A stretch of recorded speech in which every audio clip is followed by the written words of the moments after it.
Bonsoir, Maman Yaki. Bonsoir, Bonsoir, Maman bonsoir, Stéphane. Et Linda. bonsoir. Bonsoir à tous. Quel plaisir de vous avoir dans Talk with Lady Belle. Quel plaisir de Amen. vous Gloire au avoir. Seigneur.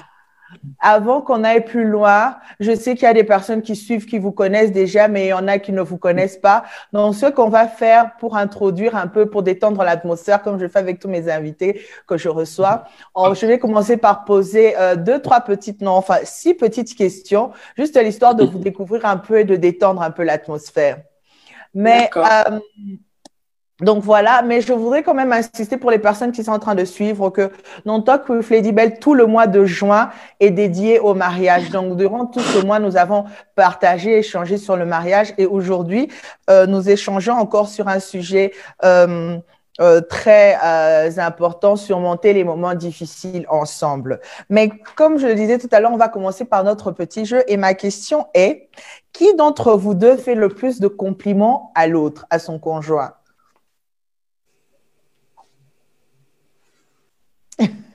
Ok. Et qui de vous deux a le plus le sens de l'orientation? Ça, c'est vraiment l'opposé de moi, hein. Moi, je n'ai vraiment pas le sens de l'orientation. C'est mon mari Ah qui est bon? parfait dans l'orientation. Oui. Et qui de vous deux c'est qui la personne la plus impulsive dans votre couple? Impulsive. Ah oui? Ok. Et qui de vous Ça deux dépend. Ça dépend. OK. Et entre vous deux, qui est la personne qui fait le plus rire? Qui est la... Ah, mais le truc, c'est que je crois que ici, il faudra dire c'est lui ou c'est moi parce que l'image ici capte les voix. Donc, dès que vous parlez, l'image capte la Ah, voix et elle vous d'accord. met sur l'écran. Oui, oui, on vient D'accord. de me... C'est lui. C'est lui. C'est moi. Ah, OK. Et qui de vous deux est plus dépensier? Lui. Ça dépend. C'est lui. Ça dépend. Et qui de vous deux aime le plus faire le shopping? Je crois que ça va avec le plus dépensé, mais qui aime le plus Monsieur Shopping ou Madame Shopping? Monsieur Shopping. Il reconnaît. C'est Ça, lui. C'est pas moi. C'est lui. c'est rare. C'est souvent les Moi, je femmes déteste le qui sont... shopping. Ouh! Oh, wow! Ça, c'est vraiment, je ne sais pas si c'est un don, on va appeler ça un don de Dieu, parce que une femme qui n'aime pas le shopping, waouh! Quelle bénédiction pour son mari! Mais le shopping pour elle, je fais le shopping pour elle, Ben pas oui. pour moi. Tu fais le shopping pour tout le monde, mais c'est lui, Monsieur Shopping. Oh, wow! Mais c'est beau. Je trouve ça mignon, moi. Mais voilà, donc on a nos six questions, donc ça m'a fait plaisir comme ça de vous voir rire et parler de comme ça. Les personnes on savent un peu plus sur qui fait plus de shopping, qui est plus dépensier, Ouais. qui fait plus de compliments comme ça. Mais avant qu'on aille plus loin, j'aimerais que vous parlez de vous introduisiez qui est le pasteur Nassena, qui est maman Yaki. Qu'est-ce que vous faites? Que vous parlez un peu de vous avant qu'on aille dans le vif de notre sujet. Ben, je suis Yaki Ndolela, née Ndolela, Nassena, évidemment, c'est le nom de mon mari, le pasteur Ivan Nassena. Nous sommes basés ici à Londres où nous avons un ministère que le Seigneur nous a donné. Et je suis mère de 5 enfants, plus un dans le ciel. Et donc voilà, c'est ce que je peux dire de moi. Moi, je suis le pasteur Nassena, mari de la femme à genoux, Maman Yaki. Et oui, nous avons 5 enfants. Et je suis pasteur à temps plein. Et aussi coach et businessman. Donc, nous sommes ici à Londres, nous faisons l'œuvre de Dieu par sa grâce et avec toute simplicité. Voilà. Ok. Mais j'aimerais vous dire, je ne sais pas si vous savez, peut-être que vous croyez que votre travail ou que votre ministère s'arrête seulement à Londres ou à les personnes qui vous connaissent. Je voudrais vous dire que vous avez un impact sur des personnes bien au-delà des Wow. frontières de Londres, bien au-delà. Et que moi, Adieu. personnellement, je connaissais Maman Yaki parce que je ne sais pas si elle sait que elle a étudié avec ma grande sœur. Moi, j'ai étudié avec sa petite sœur. Donc, je connaissais bien déjà sûr le que je le sais. background. Je connaissais déjà le background, mais je vous suivais sur Facebook, j'ai suivi un peu votre histoire. J'étais en admiration devant comment votre force d'esprit, comment vous êtes en train de travailler pour le Seigneur, malgré toutes les choses que vous avez traversées, comment vous êtes resté fort. Je suivais vraiment régulièrement votre parcours, je commentais de temps en temps. Et quand j'ai commencé ces histoires, j'ai pensé au mariage, votre nom est venu à mon esprit. Je crois que c'est le Saint-Esprit qui a déposé votre nom à mon esprit parce que personnellement, je sais pas si j'en dis un peu trop, mais personnellement, vous êtes un couple merveilleux. Merveilleux. Amen. Et je Gloire au voudrais que Seigneur. les personnes qui suivent découvrent un peu pourquoi est-ce que je suis tellement en train d'insister que vous êtes un couple merveilleux. Quelle est votre histoire? Quels sont ces moments? Parce qu'aujourd'hui, on est en train de parler de surmonter les moments difficiles ensemble. Quels ont été ces moments difficiles que vous avez surmontés ensemble? Et comment vous avez fait pour vous tenir aussi, comment vous faites pour vous tenir aussi fort? Et oui, parlez-nous un peu de vous. Parce que si moi je commence avec vous, je vais aller comme ça sans m'arrêter. Ben, l'honneur m'est donné de commencer. Comme tu le dis, nous avons traversé des moments terribles, peut-être pas faciles. Je ne dirais pas que c'est facile parce que ça ne l'est pas. Nous avons lutté contre le cancer pendant 3 ans. Au mois de novembre 2015, notre fille, à l'âge de 3 ans, était diagnostiquée d'un cancer. Nous avons donc combattu dans la prière, avec les traitements, parce que c'est Dieu qui... Les médecins soignent, parce que Dieu leur a donné l'intelligence, mais c'est lui-même qui guérit. Et on croit en cela. Donc, nous avons commencé les traitements. Ça a été lourd avec un petit corps de 3 ans, un petit enfant de 3 ans. Nous avons tenu bon, nous avons avancé jusqu'en 2016. Et là, elle était en rémission partielle. Et donc, tout allait bien. Nous avons béni le Seigneur. Tout s'est bien passé. Et au début de l'année 2017, elle a fait une rechute. Et parce qu'elle n'avait pas eu de radiothérapie à l'époque. Donc, les médecins se sont dit que c'est parce qu'il n'y avait pas de radiothérapie que la maladie a récidivé, etc., etc. Et donc, nous savions que c'est l'ennemi parce que Dieu n'envoie pas la maladie. Ça, il faut le préciser. Tout à fait. Dieu n'envoie pas les drames. Il n'envoie pas les horreurs dans nos vies. C'est le diable, le voleur, comme la parole nous dit dans le livre de Jean, chapitre 10, verset 10, que c'est le voleur qui vient pour égorger, détruire et tuer. Mais Jésus est venu pour nous donner la vie et que nous puissions la vivre en abondance. Et donc, 2017, nous sommes repartis sur le chemin de l'hôpital. Bon, il faut dire que ce n'était pas fini. Et là, nous avons encore combattu jusqu'au milieu d'année. Et là, elle était encore en rémission. Et là, ils se sont décidés, voilà, de la mettre en traitement pour soutenir, justement, pas le traitement effectif, mais juste pour soutenir maintenance treatment. Et là, nous avons continué jusqu'à l'année 2018, tout allait bien. Et au mois de juillet, je venais d'ailleurs de donner naissance à une petite fille dont j'ignorais la présence d'ailleurs, jusqu'à ce que ma grossesse a atteint presque les 4 mois. Je n'étais pas au courant de cette grossesse jusqu'à ma grande surprise de découvrir. Et le lendemain de mon accouchement, l'hôpital qui nous rappelle pour nous dire il y a eu une urgence.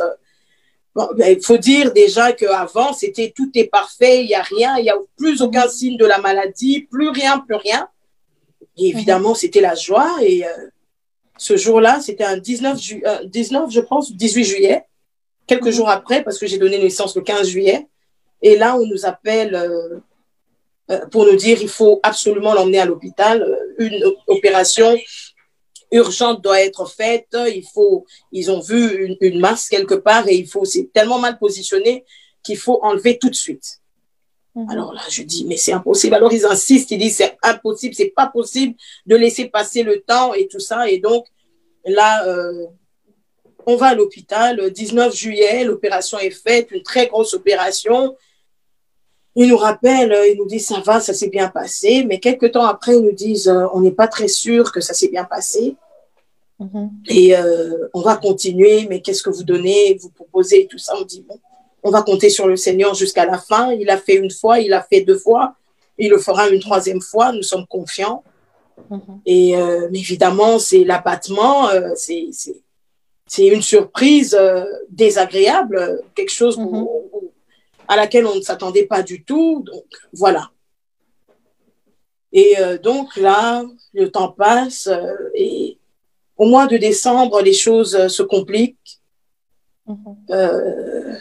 Les médecins donnent un traitement dont nous ignorons vraiment les conséquences. Et là, ça précipite les choses, dégradation totale. En quelques semaines, ça va plus, elle perd du poids, ça va plus. On continue de compter sur le Seigneur. Elle est là, elle nous dit, maman, il faut prier, et tout ça. On tient bon, on sait que le Seigneur va agir. Et on arrive un 18 mars. J'étais en prière, nous étions en prière. C'était après l'anniversaire, mon anniversaire. Je suis née un 13 mars. Et après mon anniversaire, le pasteur, mon mari qui me dit, prends quand même une pause parce que là, tu dois tenir compte de ta santé aussi et tout ça, prends une pause et tout. Et ce lundi matin où on est en train de converser, se demander, on reprend la prière aujourd'hui parce que lundi, généralement, c'est notre jour de repos. On reprend la prière aujourd'hui ou demain, il me dit non, mange. Il me dit mange, tu dois reprendre des forces, mange, on reprend demain. Et 1 heure après cette conversation, comme ça, le pasteur est en chemin pour aller faire des courses. Et là, il a une lourdeur. Voilà, on est assis sur le lit et la petite est de l'autre côté avec sa tablette en train de regarder. Et là, elle me dit, maman, j'ai mal. Et c'était tout. Absolument tout. Elle n'a plus dit aucun mot et elle était partie. Comme ça. On se ressaisit un peu. Le pasteur qui était juste à côté d'elle constate qu'elle est partie. Moi, je suis en face. J'ai un arrêt sur elle. Mon cœur bat la chamade et je me demande, mais qu'est-ce qui se passe? Il me dit, va prendre le médicament en bas comme elle a mal. Mais là, il sait qu'elle est partie. Je cours, je prends la morphine, je reviens, il me dit, non, la morphine, c'est trop fort, vas-y, va prendre autre chose. Mais là, il est en train de gagner du temps, il essaye de voir. Et là, c'est la fatalité qui arrive. C'est la fatalité. On appelle les ambulances qui arrivent. On a 6-7 ambulances. C'est le cas d'un enfant. Ils font tout pendant 45 minutes. On réanime à la maison. Rien du tout. On fait tout, tout ce qu'on peut faire. S'il y a des gens qui ont des backgrounds d'infirmières ou de médecine, ils comprendront tout. Massage cardiaque que moi-même j'avais déjà commencé, tout. Alors là, rien. Mais ils disent, on va quand même l'emmener à l'hôpital. Je dis non, il ne faut pas l'emmener dans n'importe quel hôpital parce que là, on a un hôpital qui la suit et je voudrais que vous l'emmenez là-bas. Donc, il faut des permissions parce que la distance est assez longue. Et là, finalement, ils ont la permission. Ils n'ont même pas la permission. Ils me disent, mais on va quand même breach la loi, on va partir. C'est quand même un enfant de 6 ans. Et donc, vite, les ambulances, tout de suite, on a un ami pasteur qui arrive, qui prend le volant parce que je suis incapable de conduire. On suit à l'hôpital et j'arrive. En arrivant, je vois le pasteur sortir en larmes et voilà. Et c'était tout. J'entre dans la chambre, je me dis non, ça ne peut pas arriver, c'est impossible. Je perds comme la tête, je me dis non, ça ne peut pas arriver, c'est impossible, ça ne peut pas arriver. Seigneur, on te sert, on est dans ton champ, on a prié, on a jeûné, qu'est-ce qu'on n'a pas fait, qu'est-ce qui s'est passé, qu'est-ce qu'on a mal fait, c'est le questionnement, c'est un peu comme comme si on perdait la tête. Mais la fatalité est telle que, voilà, c'est arrivé. Elle est partie. Et ça part de là.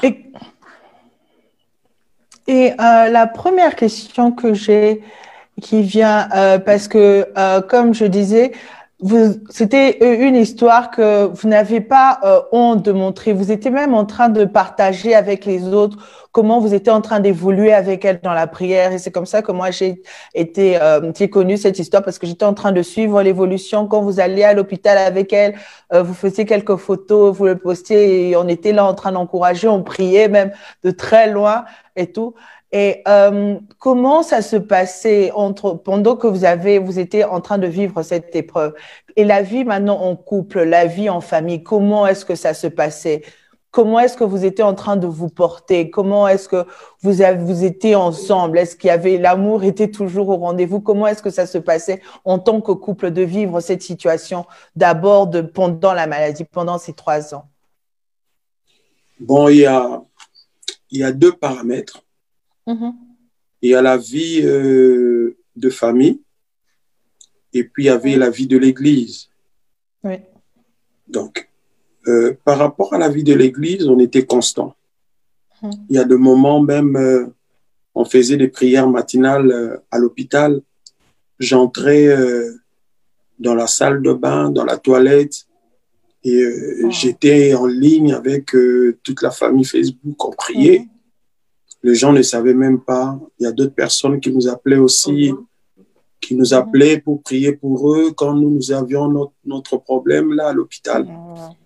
Et en tout cas, on a raté aucun de notre, comment dirais-je, notre rôle de pasteur. Donc, tous les dimanches, j'étais à l'église. Mon épouse était à l'église aussi. Elle chantait. Moi, je prêchais normalement parce qu'on avait foi en Dieu. Mais je pense que cette force, c'est le Saint-Esprit qui nous l'a donnée. Parce que si on s'était vraiment laissé abattre, ce serait des milliers de gens qui seraient aussi touchés par cela. Et puis, il y avait la vie de couple. La vie de couple, c'est là où il y avait un tout petit peu de petits soucis par rapport à notre vie intime. Il n'y avait plus de vie intime, en fait. C'était la prière, c'était la consécration. Et mon rôle, c'était, en fait, parce que c'était une fille qui était plus attachée à moi qu'à sa mère. Donc, je devais jouer à la fois le rôle de celle qui devait remonter la maman, de remonter les enfants, de remonter tout le monde. Et aussi moi-même aussi me mettre à l'abri parce que quelque part j'étais aussi affecté par cette situation. Donc c'est là qu'on voit la grâce et la miséricorde de Dieu. C'est là que nous voyons comment est-ce que le Seigneur soutient son peuple. Oui, donc c'est en fait une grande école de la foi que nous avons traversée avant, pendant et après. Voilà un peu ce que je peux dire. Et pendant ces moments, vous avez senti des fois où vous avez eu envie d'abandonner et de dire, Seigneur, je ne sais plus comment prier. Il y avait des moments comme ça où vous disiez, je ne sais plus comment prier. Je laisse tout seulement entre tes saintes mains parce que c'est plus que ce que je ne peux porter. Il vous est déjà arrivé des moments où vous abandonnez, vous craquez devant le Seigneur, vous abandonnez comme ça. Bien évidemment, il y a notre humanité aussi de l'autre côté, à part le spirituel, il y a l'humanité de l'autre côté qui nous rattrape, qui nous tire même un peu plus que le spirituel, parce qu'il y a des moments où vous n'arrivez pas à faire des phrases devant le Seigneur, mais notre refuge, c'était dans le Seigneur. Quand il fallait pleurer, on pleurait devant le Seigneur. Quand il fallait se défouler, on se défoulait devant le Seigneur. Je pense que ce qu'on n'a pas fait, c'est d'abandonner la foi. Amen. Le moment d'abandon, c'était... Je donnerai cet exemple. J'ai suivi un pasteur qui a traversé une épreuve avec son fils de 19 ans. À l'époque, il avait 19 ans. Aujourd'hui, il en a 25 ou 26. Qui a fait non pas une crise de dépression, mais de folie carrément. Un pasteur bien connu de la francophonie en France, le pasteur Peter Schmidt, où son fils a eu une période de folie pendant toute une année. Et cela les a emmenés au bord d'ailleurs du divorce, son épouse et lui. Et c'est juste, je donne cet exemple parce que c'est tellement fréquent, parce que vous n'avez plus le temps pour vous. Vous avez votre refuge, chacun cherche son refuge en fait. Chacun cherche où s'agripper parce que on traverse tellement cela ensemble, c'est tellement quelque chose de dur, de difficile qu'on traverse ensemble qu'on s'évite en fait. À la fin, on s'évite, on cherche refuge ailleurs. Et quand on n'a pas le Seigneur, ben c'est la catastrophe parce qu'on va ailleurs. Mais gloire au Seigneur que nous l'avions lui, et malgré que ça arrivait que nous détachions l'un de l'autre, mais notre refuge on s'agrippait sur le Seigneur. Lui de son côté peut-être, moi de mon côté, parce que c'était comme, il y avait une barrière. On ne pouvait plus parler de cette histoire ensemble parce qu'on a traversé déjà ensemble. C'était déjà lourd ensemble. C'était une épreuve douloureuse. Donc, il fallait partager avec d'autres personnes qui ne faisaient pas partie de la situation.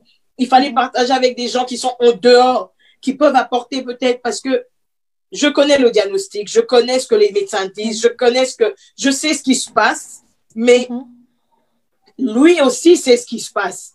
Il y a aucun apport, il y a rien de nouveau que je vais lui apporter parce qu'il est déjà au courant.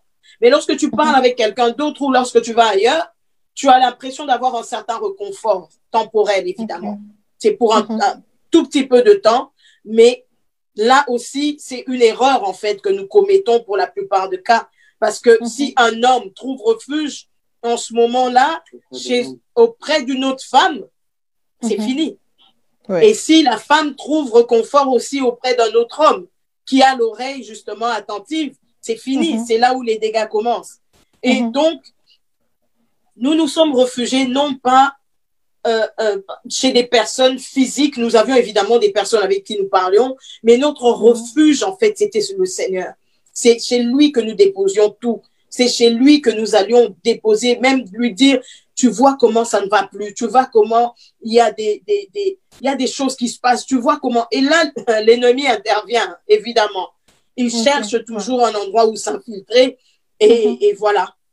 Et voilà. Oui, moi, je rajouterais que le moment le plus difficile, c'est quand vous entrez dans le bureau d'un médecin et qui vous dit il reste 3 mois à votre fille de vivre. Donc, vous entrez différemment et à la sortie, elle est là, elle est innocente, elle joue, mais votre regard sur elle change. Mais intelligente qu'elle est, elle revient pour vous dire, pour vous demander qu'est-ce qui se passe. Vous avez changé et là, ça vous tue davantage. Parce que vous ne pouvez pas lui dire, vous ne pouvez rien partager avec elle. Donc, vous prenez sur vous et tout ça, c'est une pression sur vous, c'est lourd sur vous, c'est lourd dans tous les domaines. Dans tous les domaines, ça affecte votre manière d'être, ça affecte votre... Vous voyez être dans cette situation et avoir une intimité de couple, c'est impossible. La première personne qui avance vers l'autre, ben, l'autre le traite de fou. Parce que tu te dis, mais tu ne vois pas ce qu'on traverse. Oui, tout à fait. Et là, donc, ça déstabilise tout. J'imagine. Et je crois qu'il y a des personnes qui sont en train de suivre en ce moment, qui sont peut-être aussi en train de traverser cette période où ils sont entrés dans le bureau d'un médecin et le médecin a donné un pronostic, a donné il ne vous reste plus que 2 semaines, il ne vous reste plus que 1 mois. Qu'est-ce que vous pouvez dire s'il y a une personne comme ça qui suit? Qu'est-ce que vous pouvez dire à cette personne si cette personne est adulte, mature, assez pour comprendre les choses?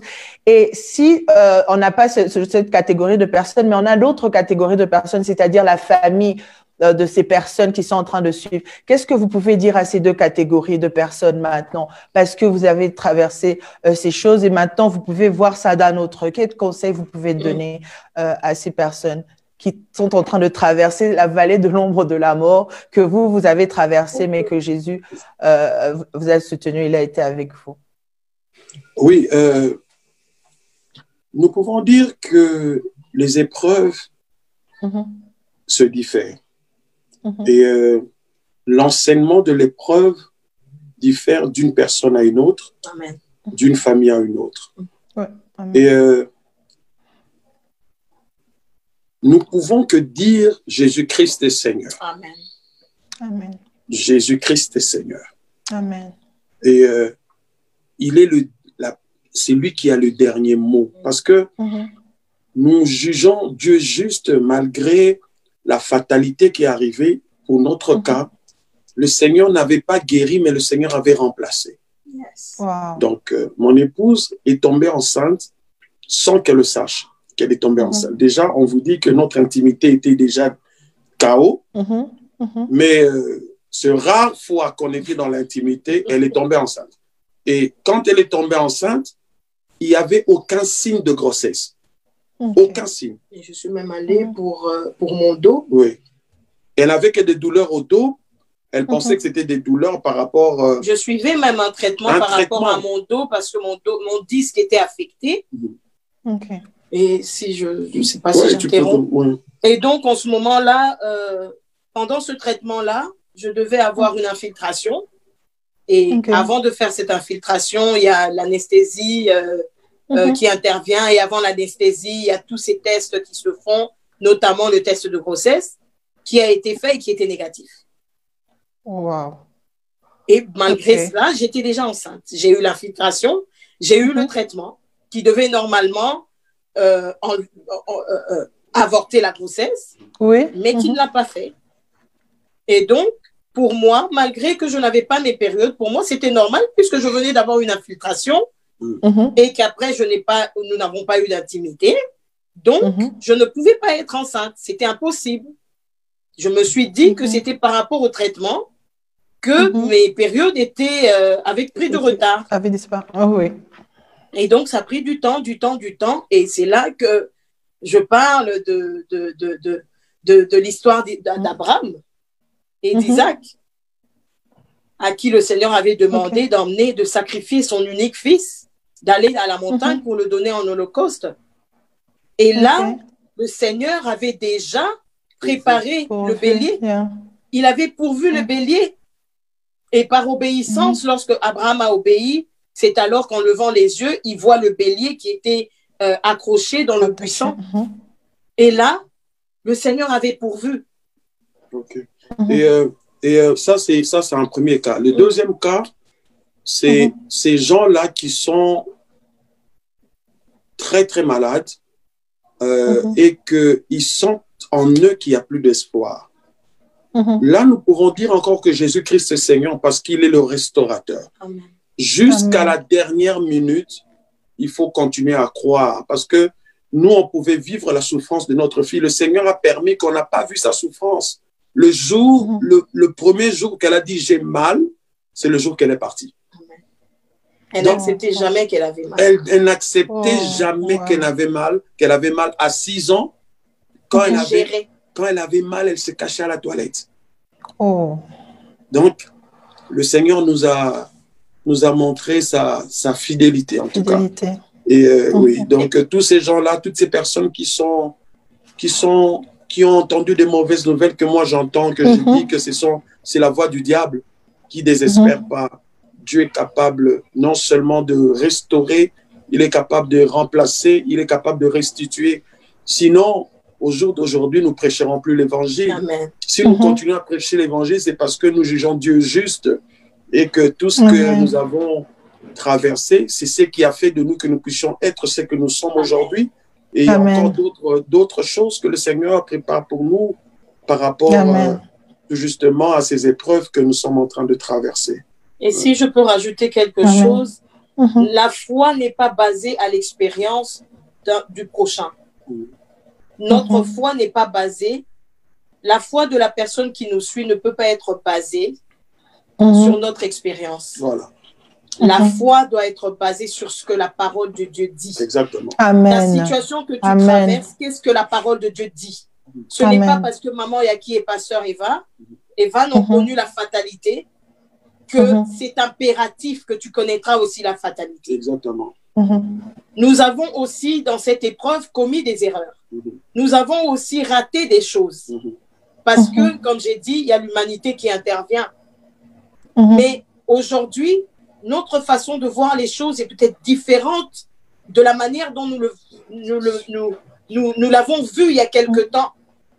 Aujourd'hui, je dirais à ces personnes, d'abord, de ne pas accepter cette décision des hommes. La maladie ne vient pas de Dieu. La maladie ne vient pas de Dieu. Non. De ne pas accepter cette décision des hommes qui dit que voilà, il te reste tel temps de vie. Parce que le dernier mot, la vie et la mort, c'est Dieu qui tient c'est Jésus qui tient la clé de la mort. C'est lui qui décide. Il a imputé à tout un chacun le nombre de jours sous le soleil. Donc, ce n'est pas par rapport aux paroles d'un médecin ou parce que maman Yaki, on lui avait dit ça et c'est arrivé, que forcément ça arrivera aussi chez toi. Alléluia. Tu as la capacité de refuser cela dans tes pensées, de refuser cela par rapport à la parole de Dieu et de déclarer ce que la parole de Dieu dit dans ta situation. Il y a des situations comme ça dans le monde où tu te sens en fait abattu déjà quand tu entends le nom. Il y a le nom comme le cancer. Quand tu entends cela, tu vois directement la mort. Mais il y a un moment quand on était habitué à ça, quand le Seigneur nous a rechargé au niveau de notre esprit, on a arrêté toute la médecine, on a arrêté de lui donner le traitement. Notre traitement, c'était la prière. Et elle s'était mise debout. Tout à fait. Elle était debout que dans la prière. Donc, on lui donnait le cure le matin dans la prière, le cure à midi dans la prière, le cure le soir dans la prière.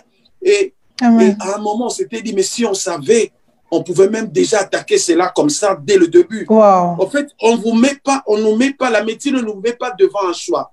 Pour beaucoup de gens qui traversent le cancer, ils peuvent vous dire que quand vous allez devant le médecin, la première des choses, on vous montre la gravité de la chose. On vous met la pression qu'on doit aller vite. Et vous êtes emporté parce que ce nom-là, les émotions. Et directement, on vous propose maintenant le traitement. Mais ce que je peux dire à quelqu'un ici, un enfant de Dieu, qui est en train de traverser le cancer ou sa famille, il y a quelqu'un qui traverse, il ne faut pas se laisser emporter par les émotions. Il ne faut pas. Parce que l'expérience que nous avons vécue, nous l'avons communiquée à une sœur, je pense qu'elle est là aussi en ligne. Quand on lui a dit qu'elle avait le cancer, on lui a dit, il ne faut pas paniquer. Surtout pas. Ne panique pas. La peur n'a rien à voir avec Dieu. Exactement. La peur, c'est l'ennemi. Ça accélère même le processus.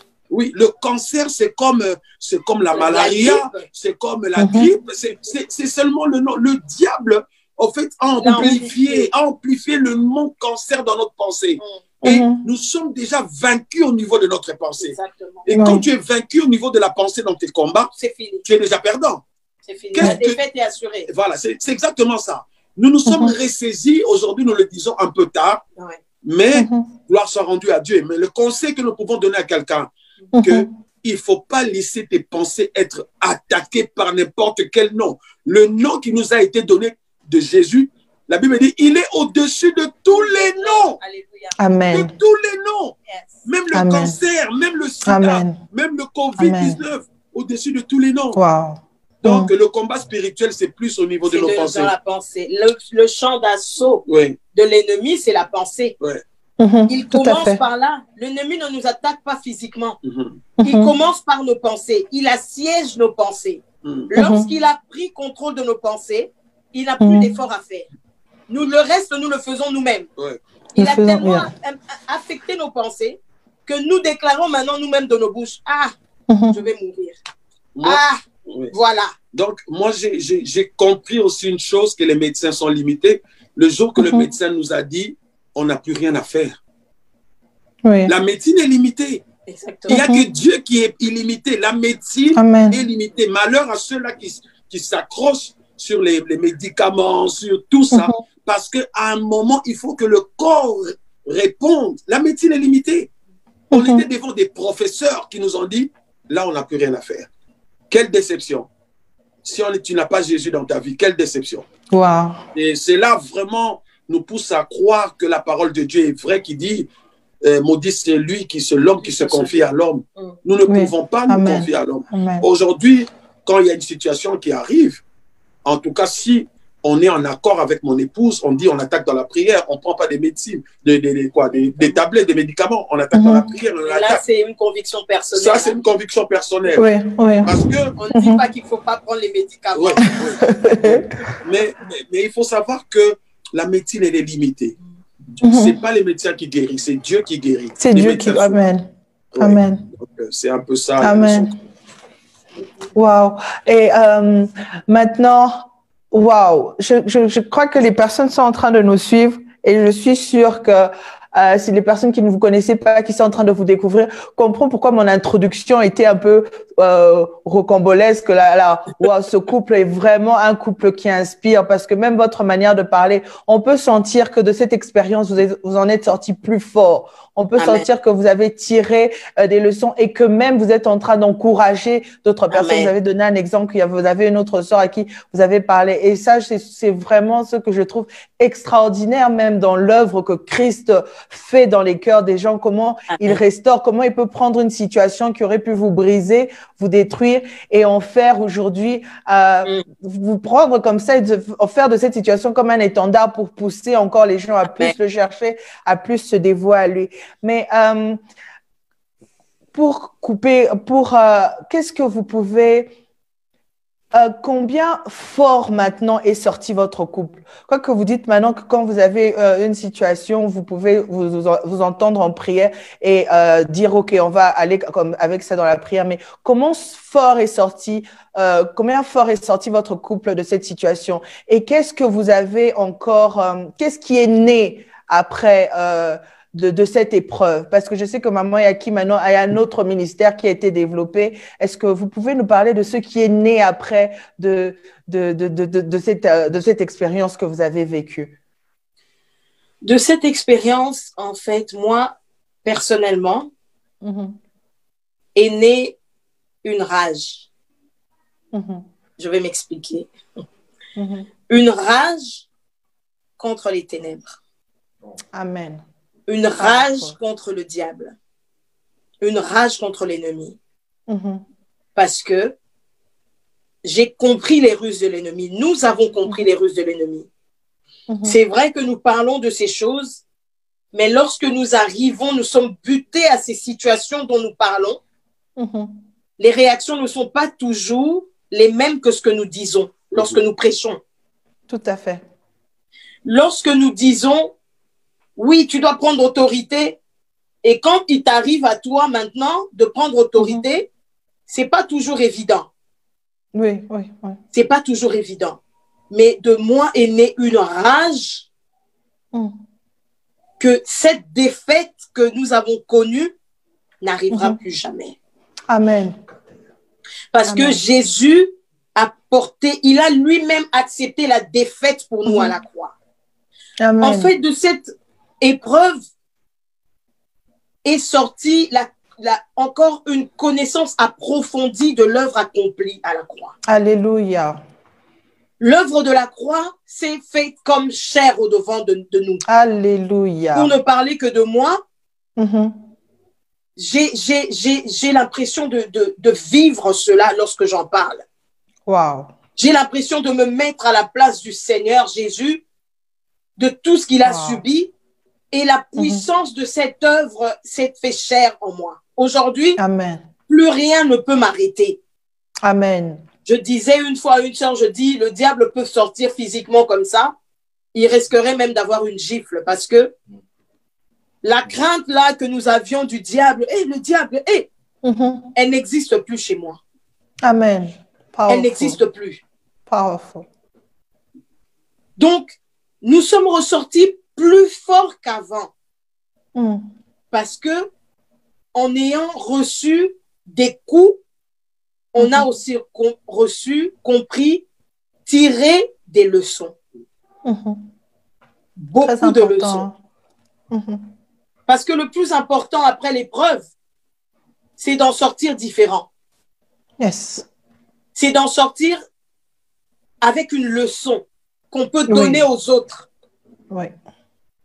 Parce que la plupart dans le monde, ce qu'on voit, c'est que lorsque nous connaissons ce genre de choses, ça emmène l'aigreur. Oui, tout à fait. Beaucoup d'aigreur. Une femme peut-être qui a perdu un enfant devient très amère. Oui, de l'amertume. Devant les autres enfants. Une femme qui a perdu peut-être son mari devient très amère devant des couples, devant des gens qui sont mariés. Oui. Mais ça n'a pas été le cas pour nous parce que le Seigneur était là. Ça nous a ressorti plus fort de prendre, comme la Bible dit, qu'il tourne toujours le mal en bien. Amen. Le Seigneur nous a aidés à prendre cette épreuve et à le tourner en bien pour proclamer ces choses. Et que ceux qui étaient aussi dans cette ignorance, ceux qui étaient aussi dans le manque de compréhension de certaines choses puissent comprendre et qu'on semble que nous puissions déjouer les œuvres de l'ennemi. Wow. Gloire à Dieu. Moi, je peux renchérir quelque chose pour dire que de cette épreuve, nous avons compris que le diable peut faire mal aussi. Oui. Donc, nos frères et sœurs qui sont encore en train de jouer dans le péché, en tout cas, la grâce est sur leur vie parce que le diable peut te faire très, très mal. Parce que, comme j'avais dit, c'est une épreuve qui est avant, pendant et après. Et vous pouvez voir qu'il y a beaucoup de douleur, beaucoup d'émotions quand nous parlons de ces choses. Oui. Parce qu'il y a un travail à faire après cela. Il y a un grand travail à faire dans la foi, dans la famille. Donc, il ne faut pas jouer avec le diable. C'est un mauvais diable, Il peut détruire ta vie, il peut détruire ta maison, il peut détruire ta foi. C'est aussi ce que nous avons compris. Mais gloire soit rendue à l'Éternel, parce que la Bible dit le malheur atteint souvent le juste, mais l'Éternel en délivre toujours. Toujours. Amen. C'est vraiment... J'aimerais d'abord vous dire que vous êtes, je ne sais pas si vous vous rendez compte, mais vous êtes sorti aussi, vous avez une de ces sagesses et une de ces complémentarités extraordinaires. Amen. Amen. Quand vous parlez, vous vous complétez, et puis la sagesse qui en ressort, et l'onction, on peut sentir, ça se communique. Moi, à un moment, maman Yaki, vous étiez en train de parler, j'avais vraiment les larmes dans les yeux, pas à cause de ce truc, mais la manière dont vous étiez en train de parler de Christ. Il y avait comme un feu maintenant même qui brûlait en moi, et c'est ce que je trouve extraordinaire. Et puis quand papa reprend et qui explique que dans cette vie, on est dans un monde où le diable n'est pas notre ami. Et mon ami a l'habitude de dire souvent que il ne joue pas, il doesn't play fair, il ne joue pas équitablement. Donc lui, il n'est pas, c'est pas quelqu'un de loyal avec qui tu peux blaguer, avec qui tu peux jouer. Et cette complémentarité que vous avez, cette sagesse quand vous parlez et comment vous avez tiré, c'est juste waouh. Moi, je suis là, je suis là, waouh devant vous parce que c'est vraiment extraordinaire le travail que le Seigneur a fait au travers de vos vies et qui continue de faire. Je prie pour que ce que vous avez reçu contamine des personnes, que cette onction ce soit coule et contamine des personnes qui nous suivent. Est-ce que vous pouvez dire, parce que nous sommes en train d'aller à la fin comme ça, vous pouvez dire des paroles à des familles qui sont en train de nous suivre, qui ont connu comme ça des échecs? Par exemple, dans le concert, moi, je connais certaines familles où ils ont déjà perdu 2, 3 personnes comme ça à cause de cette maladie. Et ils ont la rage par rapport à cette maladie, mais de l'autre côté, c'est juste la rage. Mais de l'autre côté, qu'est-ce qui se passe? Qu'est-ce qu'on doit faire? Exactement. Parce que si ça se soulève, on a sûrement cette colère, mais qu'est-ce qui doit motiver après? C'est quoi l'essence qu'il doit avoir derrière ça? Qu'est-ce que vous pouvez dire à une famille qui a cette rage-là, mais après? Qu'est-ce qu'il doit avoir à côté de cette rage? D'accord. Moi, je veux commencer et puis je veux laisser mon épouse terminer parce que je sais qu'elle aura beaucoup de choses à dire par là. Cette épreuve, je suis pasteur, ça fait plus de 20 ans. Mais dans cette épreuve, c'est comme si il y a quelque chose qui m'échappait et que j'ai compris. C'est l'autorité que nous avons et la puissance du sang de Jésus. Amen. Amen. Dans cette épreuve, c'est ce que j'ai compris.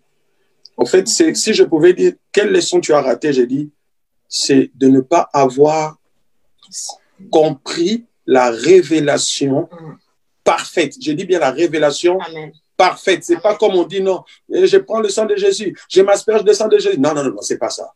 La révélation parfaite du sang de Jésus. Alléluia. C'est ce qui a bouleversé ma vie. Et je me dis, ah Seigneur, si je connaissais ces histoires, peut-être. Mais si le Seigneur a permis peut-être que la fatalité arrive pour que je puisse avoir la révélation, alors là, je bénis le Seigneur. Alléluia. Parce qu'il y a une très, très grande révélation au travers du sang. Je veux dire à toutes ces personnes qui sont malades ou toutes ces personnes qui sont affaiblies par n'importe quelle situation, qu'ils sachent que le combat ne leur appartient pas. Le combat appartient à Christ. Et nous ne combattons pas seulement dans la chair et dans le sang. La victoire nous a été donnée par le sang de Jésus. Jésus a versé son sang 7 fois, dans 7 endroits différents, pour des victoires qui environnent notre vie. Et quand tu es dans l'ignorance de ces choses, quand tu es dans l'ignorance de ces choses, le diable prend avantage. Mais quand tu es dans la connaissance de ces choses, tu es assis dans la vérité et l'ennemi ne peut pas, alléluia, avancer. Donc, toutes ces personnes qui sont malades, il n'y a qu'une seule chose. Le Seigneur a vaincu pour nous. Entre dans la révélation de la chose et la victoire te sera donnée. Alors là, je donne la parole à celle que j'appelle le ministre du sang de Jésus.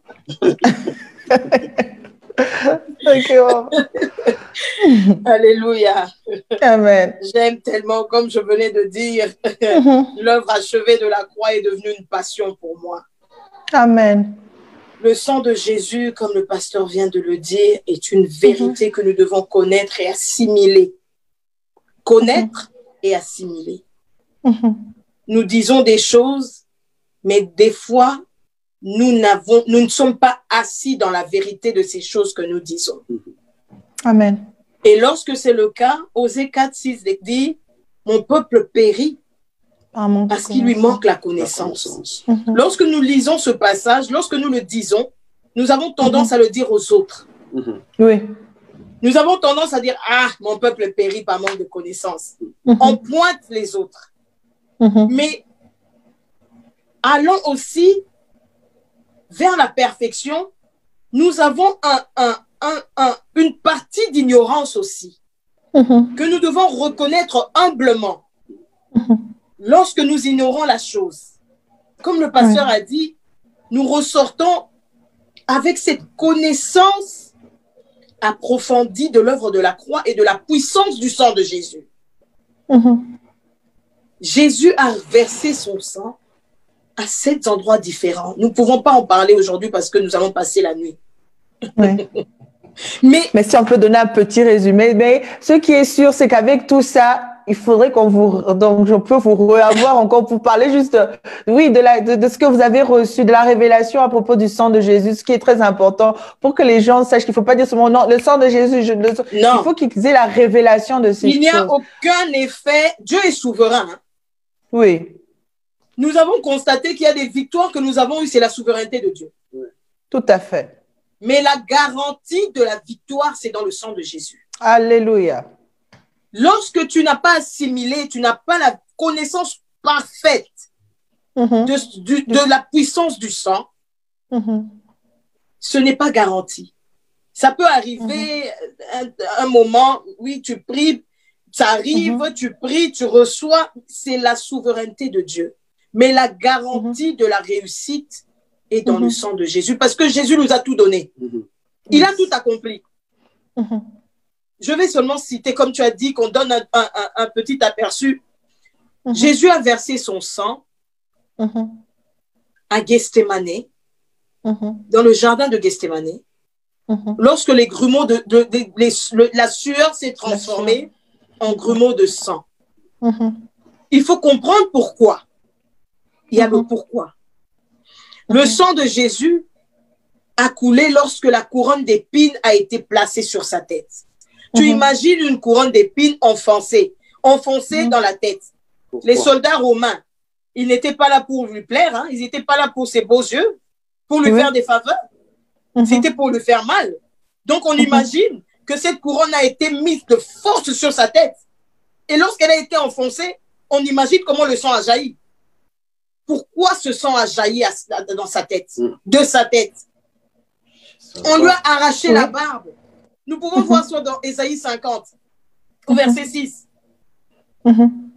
J'ai livré mon dos à ceux qui me frappaient et je n'ai pas dérobé mon visage à ceux qui m'arrachaient la barbe. Donc sa barbe a été arrachée. Et si on arrache la barbe, qu'est-ce qui va arriver? Le sang a coulé aussi de la barbe. Il a livré son dos. Son dos a été flagellé. Les lanières métalliques ont été utilisées. Les fouets des Romains avaient des crochets métalliques. On imagine quand on frappe sur le dos de quelqu'un, qu'est-ce qui va se passer? Le dos déchiqueté, là. C'est comme ça qu'il nous dit, par ce meurtrissure, les traces qui ont été faites. C'est ça les meurtrissures de Christ qui ont coulé le sang, et ce sang qui a coulé de meurtrissure, c'est ça qui nous a guéris de toutes nos maladies et de toutes nos infirmités. Donc il y a le dos de Jésus, il y a la barbe, il y a la tête, il y a cette sueur qui s'est transformée en grumeaux de sang. Lorsqu'il a agonisé, lorsqu'il a réalisé la souffrance qu'il devait affronter. Tellement que la souffrance était énorme, la sueur s'est transformée en grumeaux de sang. My God. My God. Et là, les mains, on perce encore. Le sang coule encore des mains. On perce les mains. Pourquoi le sang a coulé des mains? Les mains qui sont notre signe de force, de vigueur, d'autorité, de domination. Qu'est-ce que ce sang a restauré dans nos mains? Ses pieds ont été percés. Le sang a coulé de ses pieds. Pourquoi? Le côté a été percé. Ce côté, quand il a percé, il ne s'est pas arrêté là. Même la médecine confirme que si l'eau et le sang ont coulé de son côté percé, ça veut dire que le cœur a été atteint. Donc, le cœur de Jésus a été percé. Pourquoi? À tous ces 7 endroits différents, lorsque nous comprenons, lorsque nous assimilons et nous positionnons sur cette vérité, la victoire est garantie. Alléluia. Alléluia. Amen. La victoire est garantie. Il y a des révélations qui sont très, très puissantes par rapport à ces 7 endroits là où le sang a coulé. Et c'est la perfection de Dieu qui entre dans l'humanité. Et quand l'homme atteint ces niveaux, le diable ne peut même plus s'approcher de lui. C'est automatiquement, nous entrons dans l'étape où la Bible dit « Soumettez-vous à Dieu ». Quand nous connaissons ces révélations, nous sommes en train de nous soumettre à Dieu et nous résistons au diable. Nous ne résistons pas à cause de nos prières. C'est ce que le peuple doit comprendre. Nous ne résistons pas parce que nous disons « nom de Jésus » avec force. Parce que nous savons prier. Non, nous résistons à cause de la révélation de la connaissance. Alléluia. Je ne parle pas de la connaissance, mais de la révélation de la connaissance. Alléluia. C'est encore un autre niveau de la connaissance. La révélation de la connaissance, c'est que tu as la connaissance, mais l'épreuve, révélée au travers des épreuves, cette parole devient vie en toi. Cette parole prend forme dans tes mains, dans ta chair, dans tes os, dans ton esprit, dans ton cœur, dans tous les aspects de ta vie. Quand tu dors, la parole est en train de se ressortir en toi. Quand Alléluia. tu parles, c'est la parole qui sort. Alléluia. Quand tu attaques, la parole résiste. Donc cette révélation, quand tu l'as, tu es en train d'atteindre la perfection de Dieu au niveau du combat spirituel. Vraiment, nous aurons par la grâce de Dieu le temps de parler de cela. Et le diable n'aime pas que les gens puissent entrer au niveau de la connaissance. Il n'aime pas cela. Il nous distrait. Il aime que nous puissions être amers. Il aime que nous puissions, alléluia, l'amertume, la tristesse, continuer à pleurer. Se lamenter. Tout ce que Dieu fait est bon. Tout ce que Dieu fait est bon.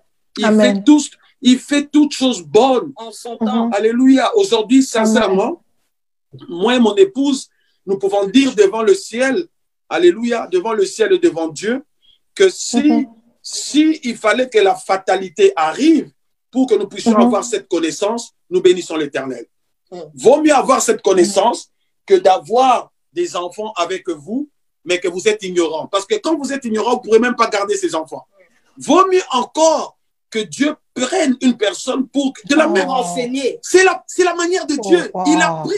Il a donné son fils pour que le monde puisse avoir la révélation de Dieu. Il a accepté que son fils meure. Donc, cette partie de la révélation est entrée dans nos vies, dans notre maison. Et nous ne pouvons qu'être heureux et nous témoignons Dieu avec force. Parce que Dieu a permis qu'un enfant qui était cher, avec amour, qu'on aimait vraiment, puisse partir pour que nous puissions avoir la révélation. Alléluia. Que Dieu bénisse ce moment-ci. C'est tout ce que nous pouvons dire pour l'instant. Sinon, comme Maman Yaki a dit, nous pouvons rester ici jusque demain. Gloire au Seigneur. Le combat spirituel, je voudrais ajouter, le combat spirituel, ce ne sont pas les gymnastiques que nous faisons dans la prière. Non. Le combat spirituel a été déformé. A été déformé. Où nous devons combattre, nous devons tenir ceci, nous devons faire cela, nous devons faire ceci. Mais le combat spirituel commence dans nos pensées. Dans la révélation. Lorsque tu arrives à dompter, à rendre captif, comme 2 Corinthiens 10:5 nous dit, nous rendons captifs nos pensées à l'obéissance de Christ seul. Nous renversons les raisonnements, nous renversons les forteresses. Parce que ceux qui se lèvent dans nos têtes avant que l'ennemi attaque nos corps, attaque nos vies, attaque nos familles, il assiège, il élève des forteresses dans nos pensées. Et dans ce cas, il utilise tout le monde. Il peut utiliser même les médecins. Il peut même utiliser le médecin, un grand professeur qui te dit des choses qui sont à l'opposé de la parole. Alors, si toi, tu t'accroches sur ce médecin, tes pensées sont attaquées. Nous pouvons donner l'exemple de David et de Goliath. La plus belle illustration du combat, c'est David et Goliath. David, c'était un petit qui s'entraînait déjà dans la brousse, qui avait la connaissance de son Dieu. Il tuait des ours, il tuait des lions, mais personne ne le connaissait. Il connaissait son Dieu. De l'autre côté, il y avait Goliath, qui n'avait aucun palmarès. Personne n'a demandé à Goliath combien de combats tu as gagné. Les gens regardaient à l'apparence. C'est comme le mot cancer. Quand cancer gronde dans tes pensées, tu te demandes même pas, mais est-ce que tu as vraiment la puissance plus que Dieu? Personne n'a demandé le palmarès de Goliath. Goliath utilisait l'intimidation. Qui as-tu déjà tué? L'intimidation au niveau de son armure. C'est-à-dire, il y a des maladies qui te fait maigrir, que toi, tu vois directement la mort. C'est l'impression extérieure. Donc, il utilisait sa voix, il gronde, il tonnait.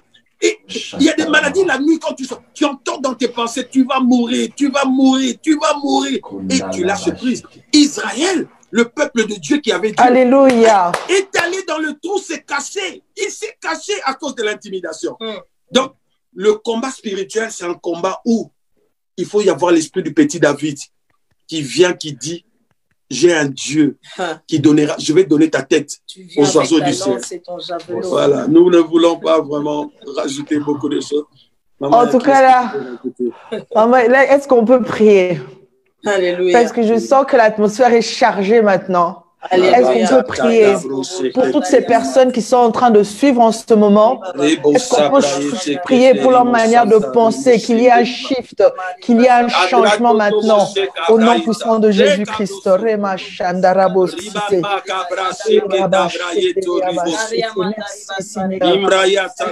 Éternel des armées, pour ce que tu es en train de faire en ce moment.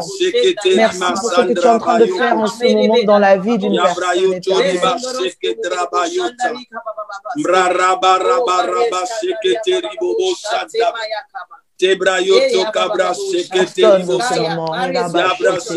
Merci Seigneur. Alléluia.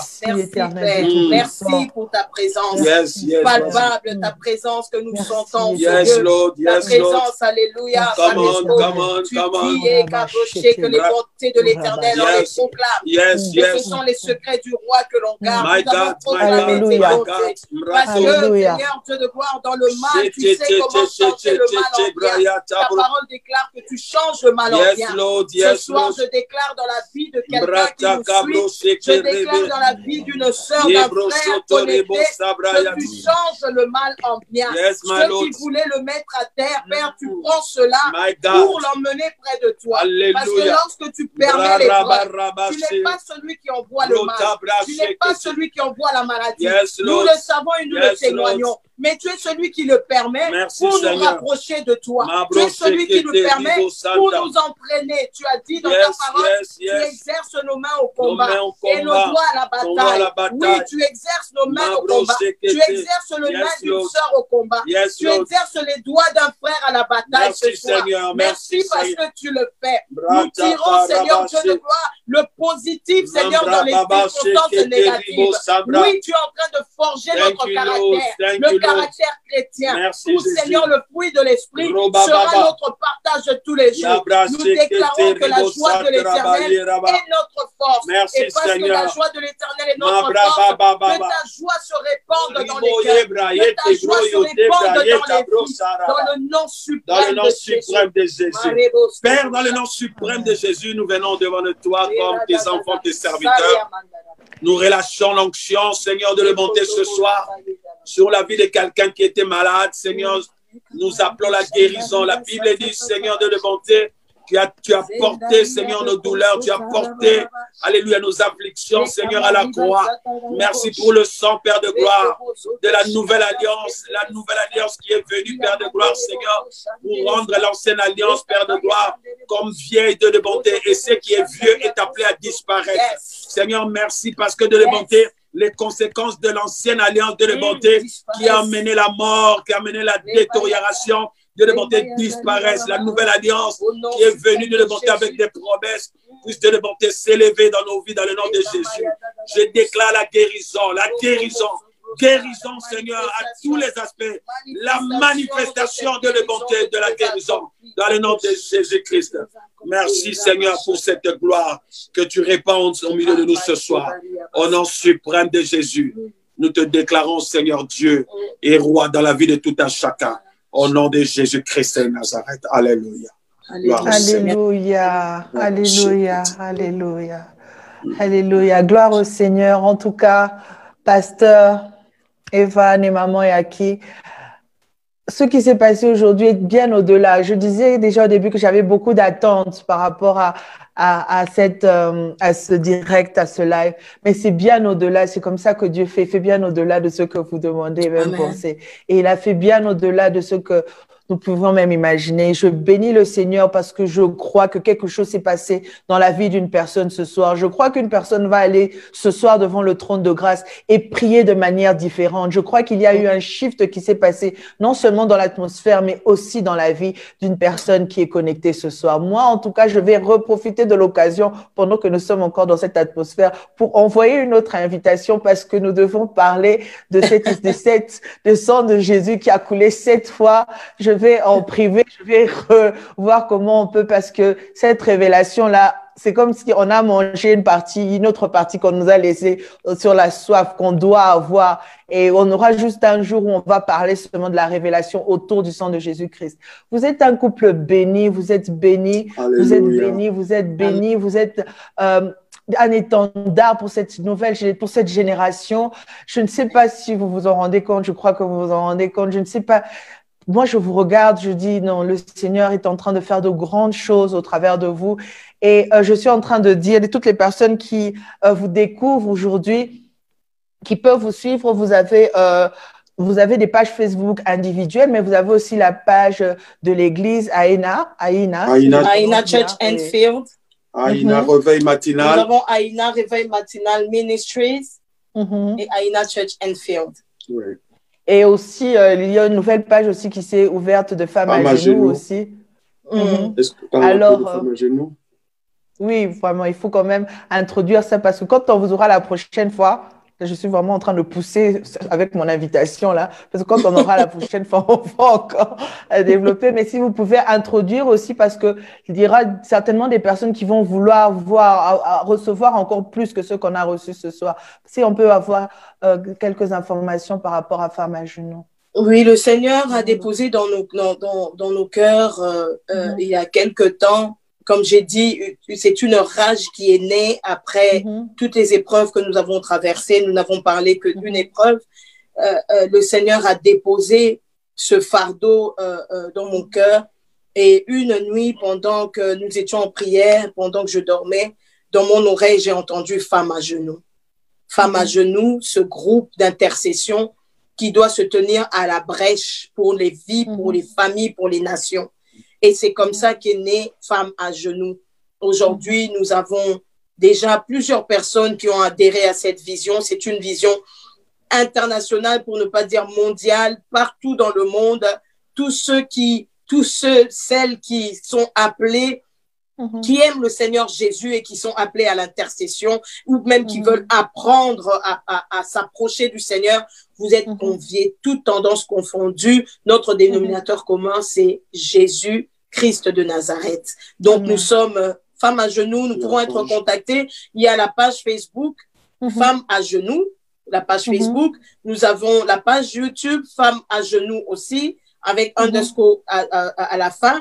Et puis, nous avons notre site aussi, qui nous permet de nous enregistrer, qui est femmesagenoux.com, femmesagenoux.com. Donc, lorsque nous allons sur notre site, l'adhésion est beaucoup plus facile parce que sur Facebook, vous pouvez écrire « Je voudrais adhérer, je voudrais ceci », mais nous n'avons pas de base de données sur Facebook. Mais en allant sur le site femmesagenoux.com, nous avons un formulaire d'adhésion et vous allez trouver toutes les informations sur cette page. Donc, voilà un peu. Nous vous remercions beaucoup pour ce privilège que vous nous avez donné humblement. Nous disons merci. Merci, que Dieu vous bénisse et bénisse ce programme. Vous êtes en train de faire un très grand travail aussi. Et beaucoup des âmes sont gagnées et reviennent au Seigneur au travers de vous. Que le Seigneur vous garde et qu'il vous protège et protège votre famille. Merci beaucoup à vous pour cette opportunité.